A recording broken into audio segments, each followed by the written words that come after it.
गंगा तरंग रमणीय जटाकलापम गौरी निरंतर विभूषित वाम भागम नारायण प्रियमनंग मदापहारम वाराणसीपुरपतिं भज विश्वनाथम। श्री विश्वनाथाय नमः। हम लोग सांख्य कारिका का अध्ययन करने जा रहे हैं,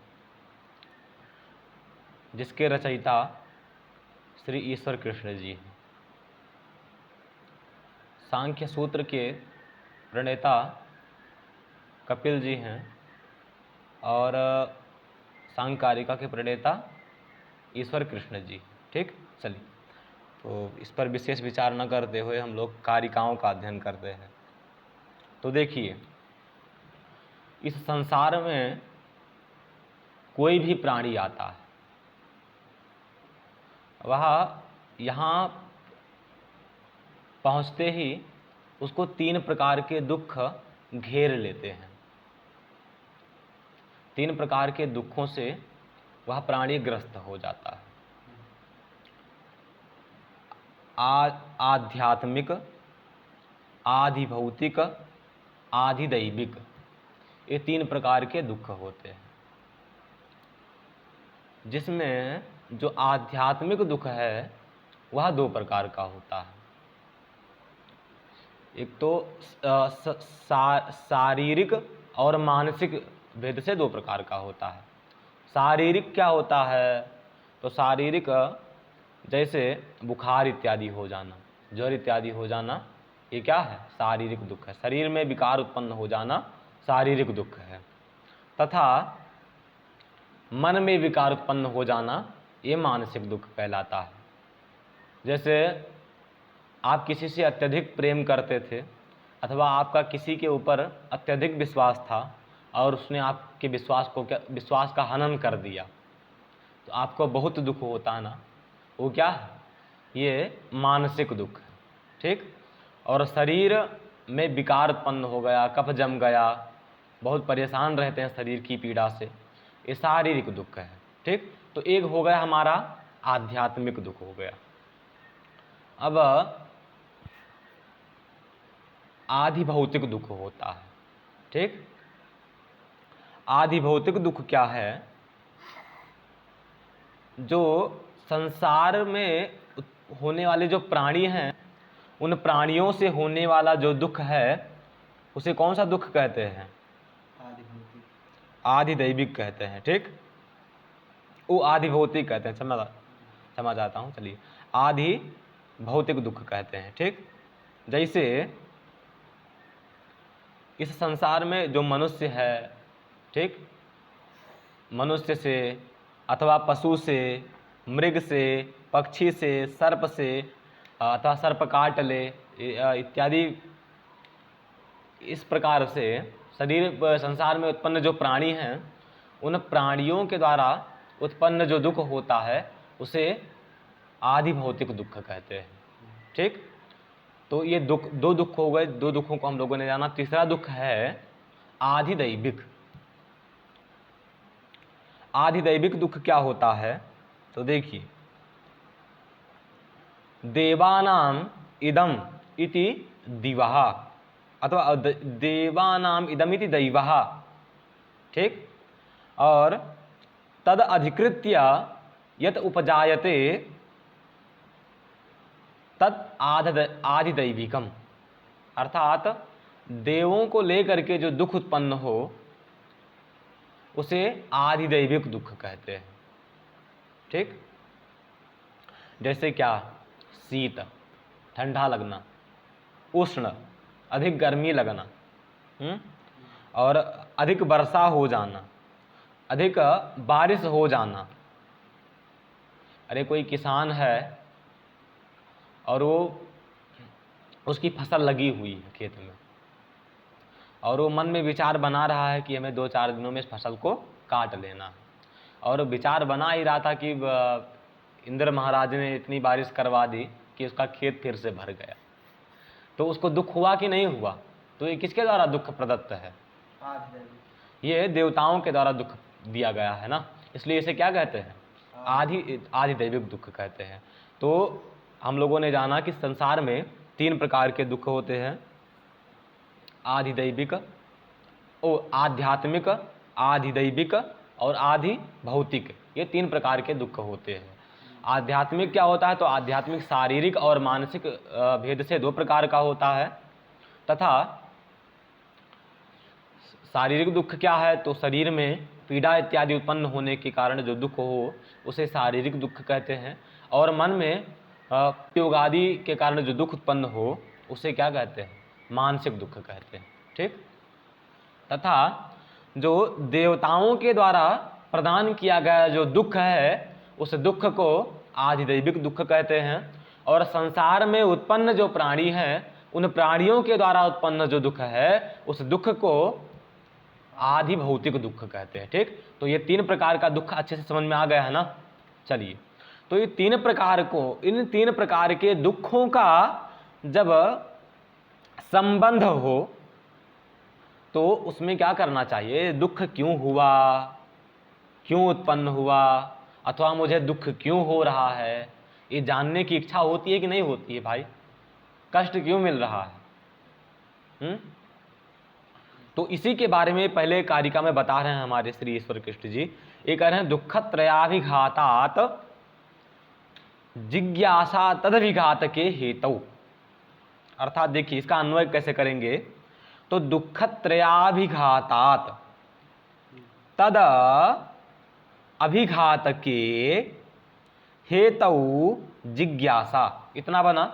अब देखिए हमारे यहाँ जब तक कोई क्रियापद ना हो तब तक वाक्य की परिसमाप्ति नहीं होती है। अतः यहाँ पर हमें किसी ना किसी क्रियापद को लाना पड़ेगा। ठीक। तो अभी अभी क्या बन रहा है वाक्य कि दुःखत्रयाभिघातात् तद अभिघात के हेतु जिज्ञासा, इतना बन रहा है ना। अब जिज्ञासा किस लिंग का है? स्त्रीलिंग का है, इसलिए कार्या, इस क्रिया का अध्याहार कर लीजिए। ठीक। क्री धातु से ऋत प्रत्यय करने पर कार्या बन जाता है। ठीक। चलिए, तो कार्या अर्थात दुःखत्रयाभिघातात् तदभिघात के हेतु जिज्ञासा कार्या। अर्थात तीन प्रकार के जो दुख होते हैं, आध्यात्मिक, आधिभौतिक, आधिदैविक, इन तीन प्रकार के दुखों का संबंध होने से, ठीक, पहला जो अभिघात आता है उसका अर्थ है संबंधात। तो दुःखत्रयाभिघातात् बराबर दुःखत्रयाभिसंबंधात्, तीन प्रकार के दुखों का प्राणी मात्र से संबंध होने पर तद अभिघात के तेषाम अभिघातः इति तदभिघातः। ठीक। तो अर्थात उन तीन प्रकार के दुखों के अभिघात में, नाश में, अभिघात शब्द का अर्थ है नाश, तो उन तीन प्रकार के दुखों का नाश कैसे होगा, इसमें कारण क्या है? इसके लिए जिज्ञासा कार्या, जिज्ञासा करनी चाहिए। समझ में आया कि नहीं आया? तो दुःखत्रयाभिघातात् तद अभिघात के हेतु जिज्ञासा कार्या, लग गया ना। चलिए, अब भैया ऐसा इन्होंने कह दिया श्री ईश्वर कृष्ण जी ने कि तीन प्रकार के दुखों का संबंध हो, तो उनका संबंध क्यों हुआ है, उनका नाश कैसे होगा, इसमें हेतु क्या है, इसके लिए जिज्ञासा करनी चाहिए, ऐसा उन्होंने कह दिया। तो किसी ने कहा भैया ये जो आप कह रहे हैं ना, कैसी जिज्ञासा करनी चाहिए? तो शास्त्र विषयणी जिज्ञासा करनी चाहिए। इसको जोड़ लीजिए। ठीक। क्या जोड़ लीजिए? शास्त्र विषयणी जिज्ञासा करनी चाहिए, अर्थात शास्त्र विषयक जिज्ञासा करना चाहिए। अब किसी ने कहा कि भैया ये जो आप तीन प्रकार के दुख बताए हैं ना, उन तीन प्रकार के दुखों का समन, अर्थात उन तीन प्रकार के दुखों का नाश शास्त्र विषयणी जिज्ञासा के बिना भी हो सकता है। यदि उन शास्त्रों के बिना, शास्त्र विषयणी जिज्ञासा के बिना ही इन तीन प्रकार के दुखों का नाश हो जाए तो हम शास्त्र विषयणी जिज्ञासा क्यों करेंगे? यही विचार करते हुए लिखे कि दृष्टे सा अपारथा। ठीक। दृष्टे साथी दृष्टे है ना, यहाँ सती सप्तमी है। कौन सप्तमी है? सती। सती सप्तमी के सूत्र के द्वारा होती है, यस्य च भावेन भाव लक्षणम के द्वारा सती सप्तमी होती है। तो दृष्टे सती अर्थात जो आप बता रहे हैं ना कि तीन प्रकार के दुखों का संबंध होने पर जिज्ञासा करनी चाहिए, उसका उपाय क्या है? दृष्ट है। अर्थात हमें उसका उपाय लोक में ही प्राप्त हो जा रहा है। दृष्टि सती, दृष्ट शब्द का अर्थ लोक भी कर लीजिए कि लोक में दिखाई देने पर भी दिखाई दे रहा है उपाय, ठीक। अतः लोक में उपाय दिखाई दे रहा है ना, तो हम शास्त्र विषयणी जिज्ञासा क्यों करेंगे? वही इन्होंने लिखा कि दृष्टि सती सा अपारथा। सा मतलब क्या हुआ? सा जिज्ञासा। सा शब्द सर्वनाम है ना, और हमारे यहाँ नियम है कि सर्वनाम नाम उत्सर्गतः पूर्व परामर्शित्वम। जो सर्वनाम शब्द होते हैं वे स्वभावतः ही पूर्व के परामर्शक होते हैं, ठीक। तो सा सर्वनाम है कि नहीं है? है। तो सा स्त्रीलिंग है, इसलिए पूर्व वाले वाक्य में जो स्त्रीलिंग का पद हो लीजिए, पकड़ लीजिए। तो जिज्ञासा क्या है? स्त्रीलिंग का है कि नहीं है? तो दृष्टि सती सा जिज्ञासा अपारथा, अर्थात लौकिक उपाय दिखाई देने पर जो आपने कहा था हम शास्त्र विषयणी जिज्ञासा कीजिए ना, वो जिज्ञासा आपकी क्या हो गई? परास्त हो गई, व्यर्थ हो गई, निरर्थक हो गई, अपार्थ हो गई। हम जिज्ञासा क्यों करेंगे भाई? और कहा भी गया है ना, अक्के चेन मधुविंदेत किमर्थम पर्वतम व्रजेत इष्टस्यार्थस्य संसिद्धौ को विद्वान यत्नमाचरे, है कि नहीं? यदि हमें यहीं पर अपने घर के पास में ही मधु मिल जाए तो हम हिमालय पर्वत पर मधु को ढूंढने क्यों जाएंगे? जाएंगे? क्या आवश्यकता वहां जाने की भाई? यदि आपको सब्जी लेने जाना है और आपके घर के पास ठेले वाला बेचने आ गया है, तो आप सब्जी मंडी क्या करने जाओगे? जाओगे अपना समय बर्बाद करने? नहीं जाओगे ना। तो उपस्थितिम परित्यज्य अनुपस्थिते कल्पनाया अन्यायत्वम, यानी उपस्थित को छोड़ करके अनुपस्थित की कल्पना नहीं करनी चाहिए। और हमारे यहाँ एक नियम आया है, मीमांसा में भी है,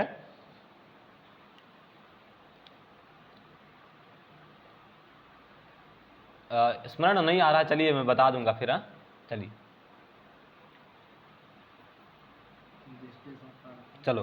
तो दिखाई देने पर वो क्या है? अपार्थ है। तो किसी ने कहा पहले ये तो बताइए भैया क्या दृष्ट हो रहा है? तो दृष्ट क्या हो रहा है उसको बता रहे हैं। देखिए वो बता नहीं रहे हैं, इसी में वही वो सोच करके ऐसा लिखे हैं, ठीक। तो क्या दृष्ट है? देखिए हमारे यहाँ आपने तीन प्रकार के दुखों को बताया, आध्यात्मिक, आधिदैविक और आधिभौतिक। ये तीन प्रकार के दुख बताया ना। तो देखो सबसे पहले आपने आध्यात्मिक दुख का दो प्रकार बताया था। कौन कौन? शारीरिक और मानसिक। तो शारीरिक जो दुख है ना, उसको क्या बताया था, कैसे होता है? तो बुखार इत्यादि से हो जाता है, ज्वर हो गया, कफ बढ़ गया, इसके कारण ही शारीरिक दुख होता है ना। तो यदि हम दवा खा लें, औषधि सेवन कर लें, तो कफ नहीं ठीक हो जाएगा? हो जाएगा। हो जाएगा कि नहीं हो जाएगा? दवा खा लीजिए, बुखार भी ठीक हो जाएगा। तो दवा खाने मात्र से ही क्या हो जा रहा है? शारीरिक दुख की निवृत्ति हो जा रही कि नहीं हो जा रही है? हो जा रही। तो शारीरिक दुख की निवृत्ति हुई कि नहीं हुई? उसके बाद आता है मानसिक। मानसिक दुख क्या है? तो भैया जैसे क्या हुआ, प्रिय वियोग आदि हो गया तो उसके कारण भी दुख होता, तो मानसिक दुख होता ना। अब इसका कैसे निवृत्ति होगा? तो इसके लिए हम कहेंगे भैया आप यदि जा करके ना मूवी देख लीजिए, है कि नहीं, अथवा कोई आपका दोस्त हो उससे बात कर लीजिए, अच्छे अच्छे जगहों पर जा कर के थोड़ा भ्रमण कर लीजिए, तो दुख की क्या हो जाएगी? निवृत्ति हो जाएगी कि नहीं हो जाएगी? कपिल शर्मा के यहाँ चले जाइए, उनकी कॉमेडी देख लीजिए, तो क्या हो जाएगा? दुख की निवृत्ति, मानसिक दुख चला जाता कि नहीं चला जाता? चला जाता है कि नहीं? चला जाता। तथा अभी चला गया, आध्यात्मिक दुख गया कि नहीं गया? गया। अब दो बचे हुए, कौन? आधिदैविक और आधिभौतिक। आधिदैविक दुख क्या है कि मनुष्यों के द्वारा अथवा जानवरों के द्वारा जो दुख हो रहा हो उसे क्या कहते हैं? आधिभौतिक दुख कहते हैं, ठीक। तो कथनचित उनसे भी निवृत्ति नहीं प्राप्त हो सकती है? हो सकती है भाई। यदि आप पावर वाले व्यक्ति हैं तो कोई मनुष्य आपके सामने आकर के उसकी हिम्मत नहीं पड़ेगी कि आपको कुछ कह सकता है क्या? नहीं कह सकता, ठीक। तो वो लोग भी कुछ नहीं कर सकते। और मान लीजिए बिच्छू इत्यादि, सर्प इत्यादि भी काट लिया तो मंत्र फूंक इत्यादि के द्वारा नहीं ठीक हो जाता है? हो जाता है, तो उसकी भी निवृत्ति हो जाती है, ठीक। और आधिदैविक दुख जो है ना, उस आधिदैविक दुख, मान लो आपका फसल बर्बाद हो गया है, तो कभी कभी होता है कि बाढ़ पीड़ितों को सरकार क्या करती है? दे देती है। दे देती कि नहीं दे देती? दे देती है। अथवा आप थोड़ा सा सजग रहें, पहले ही काट लीजिए तो दुख ही नहीं उत्पन्न होगा, है कि नहीं? तो तीनों प्रकार के दुख की निवृत्ति संभव है कि नहीं? संभव है भाई। उधर क्या कर लो, दवा इत्यादि खा लो, इधर सजग रहिए, है कि नहीं? तो आपके दुखों की निवृत्ति हो जाएगी। और ऐसे ही जब दुख की निवृत्ति संभव है तो हम शास्त्र विषयणी जिज्ञासा क्यों करेंगे? यही सब सोच करके इन्होंने लिखा, दृष्टि सती सा जिज्ञासा अपार्था, अर्थात लौकिकोपाय दृष्ट होने के कारण जो शास्त्र विषयणी जिज्ञासा थी वह जिज्ञासा क्या हो गई? परार्थ हो गई, ऐसा किसी पूर्व पक्षी ने कहा। यहां तक पंक्ति लगी कि नहीं लगी? पहले तो उन्होंने कहा कि दुःखत्रयाभिघातात् अर्थात दुःखत्रयाभिसंबंधात् तदपघात के अर्थात दुःखत्रयस्य नाशे जिज्ञासा कार्या। ऐसा उन्होंने कहा कि तीन प्रकार के दुख है, आध्यात्मिक, आधिदैविक, आधिभौतिक। इन तीन प्रकार के दुखों का जब संबंध हो तो उन तीन प्रकार के दुखों के नाश में हेतु क्या है उसके बारे में शास्त्र विषयणी जिज्ञासा करनी चाहिए। तो किसी ने कहा कि भैया आपने जो जिज्ञासा बताया ना कि शास्त्र विषयणी जिज्ञासा करनी चाहिए, वो जिज्ञासा आपकी क्या है? व्यर्थ है। क्यों व्यर्थ है? क्योंकि हम लौकिक उपाय के द्वारा ही दुख की निवृत्ति कर ले रहे हैं कि नहीं कर ले रहे हैं? कर ले रहे हैं। ऐसा किसी ने कहा तो शास्त्र विषयणी जिज्ञासा करने की आवश्यकता है क्या? नहीं है ना। अरे जब उपस्थित आपको यहाँ फल मिल रहा है तो अनुपस्थित की कल्पना क्यों करना, है कि नहीं? कि करोगे? नहीं करोगे ना। चलिए, तो किंतु देखिए, यदि ये तो इन्होंने कह दिया कि जिज्ञासा क्या है? परार्थ है, मतलब परास्त है, सही नहीं है। ठीक, तो देखिए ये जो आपने कहा ना कि वो जिज्ञासा क्या है? अपार्थ है ना। तो ये जो हम औषधि सेवन आदि कर लेते हैं, उस औषधि सेवन आदि यदि हम एक बार कर लिए तो क्या हमेशा के लिए हमारा दर्द दूर हो जाता है? नहीं होता। एक बार हम मूवी देख लिए, एक बार कपिल शर्मा के शो पर चले गए, तो क्या हमेशा के लिए हमारे मन का जो तनाव है वो दूर हो जाएगा? नहीं हो जाएगा ना। और सरकार बार बार मतलब हमेशा हर बार बाढ़ पीड़ितों को मदद करती रहेगी क्या?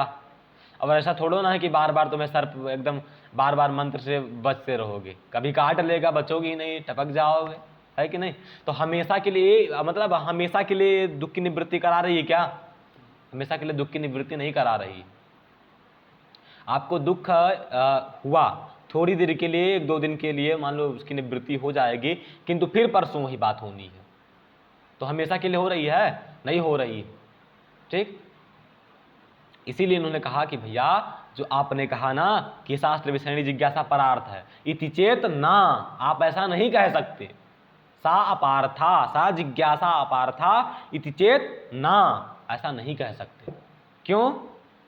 क्योंकि एकांतिकात्यंतिको अभावा।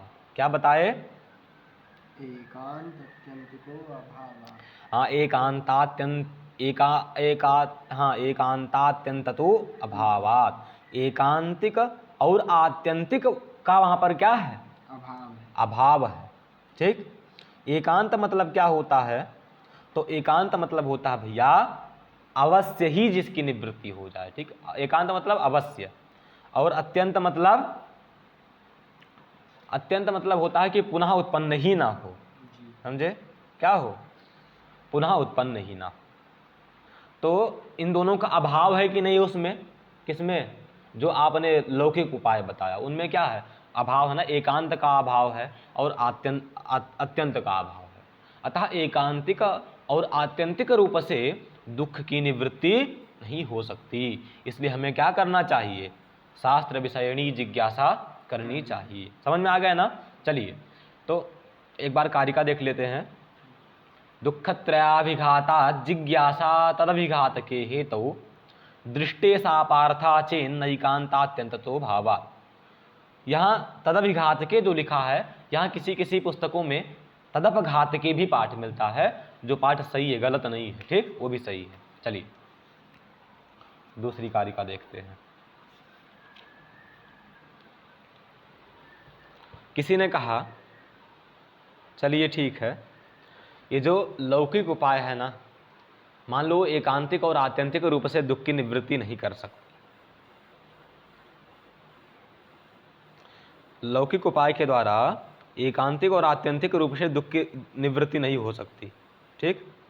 किंतु हमारे पास अभी एक और उपाय है जिसके द्वारा हम एकांतिक और आत्यंतिक रूप से क्या कर सकते हैं, दुख की निवृत्ति कर सकते हैं। वो उपाय क्या है? तो देखो, हम वैदिक उपाय करेंगे। क्या करेंगे? वैदिक उपाय। और कहा भी गया है कि स्वर्ग कामो यजेत। क्या श्रुति है? स्वर्ग कामो यजेत। अर्थात स्वर्ग की कामना से याग करना चाहिए, ये वैदिक वेद की श्रुति है, ठीक। तो हम यदि याग करेंगे तो उससे अदृष्ट उत्पन्न होगा, और फिर क्या होगा? स्वर्ग की प्राप्ति होगी कि नहीं होगी? हो जाएगी। स्वर्ग की प्राप्ति हो गई, हम गए स्वर्ग में, स्वर्ग में गए और वहां पर कल्प वृक्ष के पास पहुंचे, और कल्प वृक्ष के पास जब पहुंचे तो वहां पर हम जो भी उससे मांग रहे हैं वो हमें ला करके दे रहा है कि नहीं दे रहा? दे रहा है ना। तो वहां पर क्या हो जाता है? अब भाई, अब तो जब आपको सभी चीजें जो आवश्यक चीजें हो सभी प्राप्त हो रही, सब कुछ वो दे रहा है, तो आप हमेशा खुश रहेंगे कि नहीं रहेंगे? रहेंगे भाई। अरे जैसे आपको रोग हो गया, उससे कह दो कि हमारा रोग ठीक हो जाए, तुरंत ठीक हो जाएगा कि नहीं हो जाएगा? मन में विकार है, हमारा मनोरंजन हो, तुरंत मनोरंजन होगा कि नहीं होगा? हो जाएगा। अरे भाई, कल्पवृक्ष है, उसे जो मांगो सब मिलेगा, तो दुख की निवृत्ति हो जाएगी कि नहीं हो जाएगी? तो हम क्या करेंगे? लौकिक उपाय नहीं करेंगे तो क्या कर लेंगे? वैदिक उपाय कर लेंगे, और वैदिक उपाय के द्वारा क्या हो जाएगी? दुख की निवृत्ति हो जाएगी कि नहीं हो जाएगी? तो वैदिक उपाय के द्वारा भी क्या संभव है? दुख की निवृत्ति संभव है। कैसे? एकांतिक और आत्यंतिक रूप से दुख की निवृत्ति संभव है, ऐसा किसी ने कहा। फिर उसी का उत्तर दे रहे हैं ग्रंथकार, कह रहे हैं दृष्टवत आनुश्रविकः। क्या कहे? दृष्टवत आनुश्रविकः। दृष्टवत, दृष्टेन तुल्यम इति दृष्टवत। यहाँ पर दृष्ट शब्द से तेन तुल्यम क्रिया चेद वति, इस सूत्र के द्वारा सादृश्य अर्थ में वति प्रत्यय हुआ है, ठीक। जिससे अर्थ क्या हुआ? दृष्टवत। पूर्व वाली कारिका में दृष्ट का अर्थ क्या किए थे? लौकिक। तो लौकिकवत, लौकिकोपायवत आनुश्रविकः। क्या बताए? लौकिकोपाय आनुश्रविकः। हाँ, दृष्टवत अर्थात दृष्टवत बराबर लौकिकोपायवत, ठीक। यानी जैसे लौकिक उपाय था ना, उसी लौकिक उपाय के तरह ही क्या है? आनुश्रविक उपाय है। आनुश्रविक मतलब क्या होता है? आनुश्रविक ही नहीं समझ में आ रहा होगा आप लोगों को ना, लेकिन आनुश्रविक शब्द देखिए क्या है। अनु बराबर पश्चात श्रूयते इति अनुश्रुवः। क्या? वेदः। क्या है? अनुश्रुवः नाम वेदः। अरे जब हम गुरु जी के पास पढ़ने जाते हैं ना, तो पहले गुरु जी उच्चारण करते हैं, ठीक, और उसके पश्चात हम लोग अनुच्चारण करते हैं। अनु मतलब पश्चात उच्चारण करते हैं, इसलिए इसे क्या कहते हैं? अनुश्रव कहते हैं, समझे। जिसका गुरु के पश्चात गुरुमुखात अनुच्चारणम, हाँ, गुरु जी के उच्चारण के पश्चात जो हम लोग अनुच्चारण यानी पश्चात उच्चारण करते हैं, उसे ही क्या कहते हैं? वेद कहते हैं, समझे। तो इसीलिए इसे क्या कहते हैं? अनुश्रव कहते हैं। अनुपश्चात श्रूयते यानी गुरु जी के पढ़ने के पश्चात अर्थात गुरु जी के पढ़ाने के पश्चात जो सुनाई दे उसे अनुश्रव कहते हैं, ठीक। ये हो गया। अनुश्रुवः नाम वेदः, ठीक। अब तुम वेदे भवः इति वैदिकः शब्द बनाते हो कि नहीं बनाते हो? वेद में होने वाले उसे वैदिक कहते हैं। उसी प्रकार यहाँ पर क्या कर दीजिए? अनुश्रुवे भवः आनुश्रविकः। अनुश्रव में होने वाले जो होने क्या कहते हैं? अनुश्रविक कहते हैं। यहाँ पर अनुश्रव शब्द से ठक प्रत्यय कर दीजिएगा ठक में ककार की संज्ञा ठा बचा, ठा के स्थान में ठस्सिका के द्वारा इक आदेश, और यहाँ ठक क्या है, कित है कि नहीं है, अतः कितिचा के द्वारा आदि वृद्धि हो जाएगी। तो आनुस्रव इक भ संज्ञा या सिरचा के द्वारा भसंग कार का लोप इकार को मिला दीजिए, आनुसर्विक बन जाएगा। आनुसर्विक मतलब वैदिक, वेदे भवा वैदिक अनुसर्वे भवा अनुसर्विक, दोनों पर्यायवाची है। ठीक, वैदिक शब्द भी क्या है, पर्यायवाची है इसका, और अनुसर्विक भी क्या है, पर्यायवाची, समझे। तो अर्थात वैदिक अनुसर्विक मतलब क्या हुआ, वैदिक, और वैदिक मतलब वेद में होने वाला। अरे वेदे भवा, इस अर्थ में हम प्रत्यय किए ना, ठक प्रत्यय, तो वेद में जो होने वाला उसे क्या कहते हैं, वैदिक कहते हैं। तो दृष्टवत आनुसर्विक अर्थात वैदिक, यानी दृष्टो, जैसा दृष्ट उपाय है ना, उस दृष्ट उपाय के सदृश ही आनुसर्विक उपाय है। समझ में आ गया कि नहीं आ गया। तो दृष्टवत आनुसर्विक लग गया ना।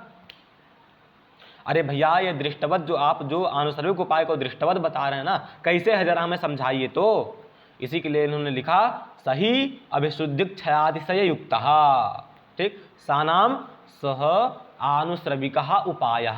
वो जो आनुश्रविक उपाय है वो क्या है, अभिशुद्धि और क्षय रूप अतिशय क्षयातिशय रूप दोष से क्या है, ग्रस्त है।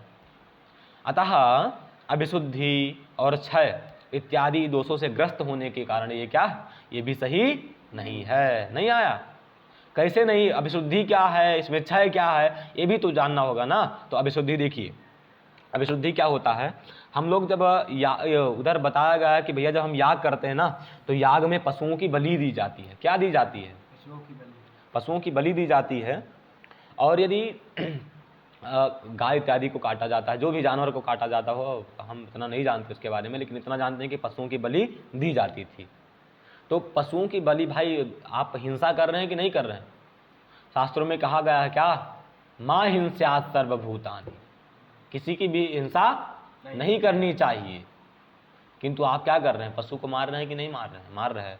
और आजकल हम लोक में संसार में क्या देखते हैं कि यदि कोई भी व्यक्ति एक कुत्ते को भी मार दिया है ना, उसके हाथ से गलती से एक कुत्ता भी मर गया है, तो उसके घर आप पानी पीने जाएंगे, नहीं जाएंगे, कोई नहीं जाता पानी पीने। अरे भाई उन्होंने कुत्ते को मारा है कि नहीं, ऐसा लोग करते हैं कि नहीं करते हैं, जाते हैं उसके यहाँ पानी, क्यों नहीं जाते, क्योंकि वो क्या है, अभिशुद्धि ग्रस्त हो गया, उसको दोष लग गया, हत्या कर दी है उसने, जाते हैं उसके यहाँ। उसी प्रकार यज्ञ भी क्या है, जो वैदिक उपाय है, वैदिक उपाय है यज्ञ, याग करोगे उसमें क्या करोगे, पशु को मारोगे कि नहीं मारोगे।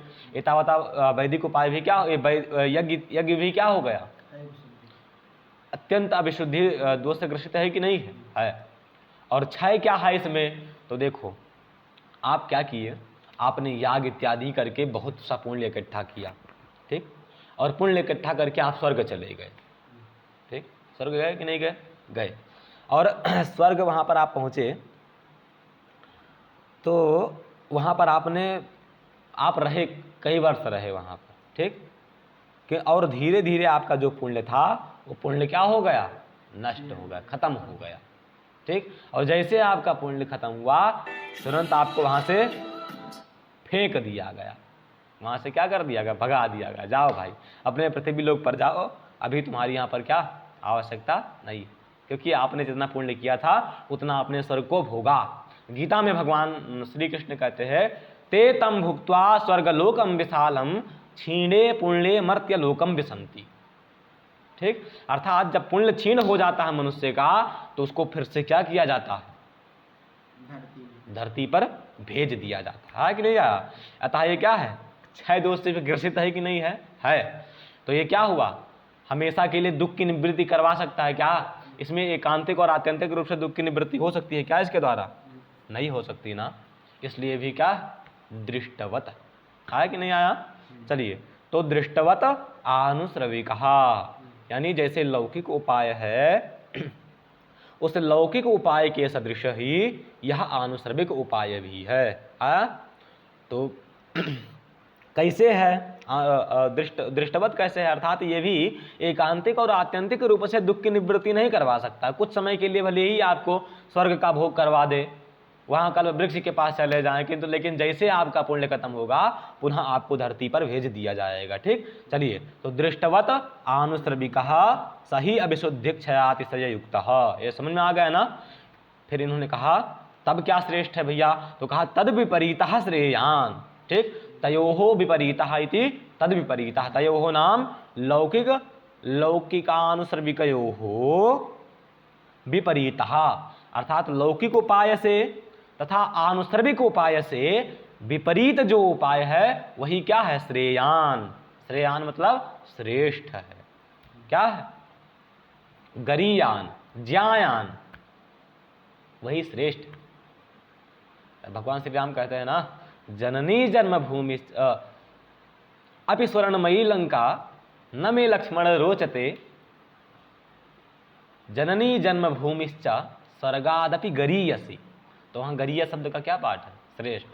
ठीक, उसी प्रकार यहाँ श्रेयान का भी वही अर्थ है, श्रेयान अर्थात श्रेष्ठ है ना।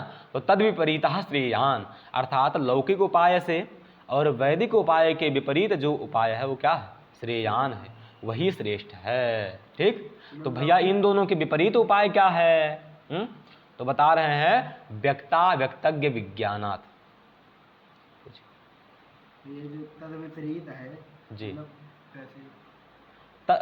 तयोः, और वैदिक हाँ, तो देखो तद शब्द है ना, मैं आपको कई बार बताया हूँ, जो तद शब्द है क्या है, सर्वनाम है, और सर्वनाम हमेशा पूर्व का परामर्शक होता है ना। तो यहाँ पर ये समस्त पद है, तद तयोः विपरीतः इति तद विपरीतः। तो दो तयोः कहाँ का, द्विवचन का है कि नहीं है। तो पूर्व में हम दो चीज़ों की चर्चा कर चुके हैं, किन के बारे में, एक लौकिक उपाय के बारे में किए हैं और एक वैदिक उपाय के बारे में। तो किसका परामर्श करेगा, ये हमेशा प्रधान का ही परामर्श करता है ना, बुद्धिस्त का परामर्श करता है। चलिए, तो बुद्धि में अभी आपके कौन बैठे हुए हैं, लौकिक उपाय और वैदिक उपाय, एतावता लौकिक और वैदिक उपाय का ही क्या होगा, परामर्श होगा। तो तद विपरीतः श्रेयान। ठीक, अर्थात लौकिक उपाय और वैदिक उपाय से जो विपरीत उपाय हो क्या है, श्रेयान, अर्थात शास्त्र विषयणी जिज्ञासा जो करने के लिए कह रहे थे वही क्या है, श्रेष्ठ है। और वो उपाय कब आएगा, तो व्यक्ता व्यक्तज्ञ विज्ञानात्। कब सिद्ध होगा, व्यक्त अव्यक्त और ज्ञा, इनके विज्ञान से ही वो प्राप्त हो सकता है। व्यक्तश्च व्यक्तंच अव्यक्तंच ज्ञश्च इति व्यक्ता व्यक्तज्ञाः तेषां व्यक्ता व्यक्तज्ञानां विज्ञानः इति व्यक्ता व्यक्तज्ञ विज्ञानः। तस्मात् व्यक्ता व्यक्तज्ञ विज्ञानात्, यानी अब यहाँ पर द्वंद्वान्ते श्रूयमाणं पदम प्रत्येकम विसंबध्यते, इस न्याय के अनुसार विज्ञान पद का व्यक्त के साथ, अव्यक्त के साथ और ज्ञा, इन तीनों के साथ संबंध कर लीजिए। तो व्यक्त विज्ञानात्, अव्यक्त विज्ञानात्, ज्ञ विज्ञानात्, यानी व्यक्त के विज्ञान से, अव्यक्त के विज्ञान से और ज्ञा के विज्ञान से ही क्या होगा, वो उपाय हो सकता है। आया ना। तो दृष्टवत आनुश्रविकः सही विशुद्धि क्षयातिशय युक्तः तद विपरीतः श्रेयान व्यक्ता व्यक्तज्ञ विज्ञानात्। आज इतना ही रखें, इतना ठीक है, और मन लगा करके अध्ययन करें, इसको तैयार करें। ठीक, श्री गुरुचरण कमलेभ्यो नमः।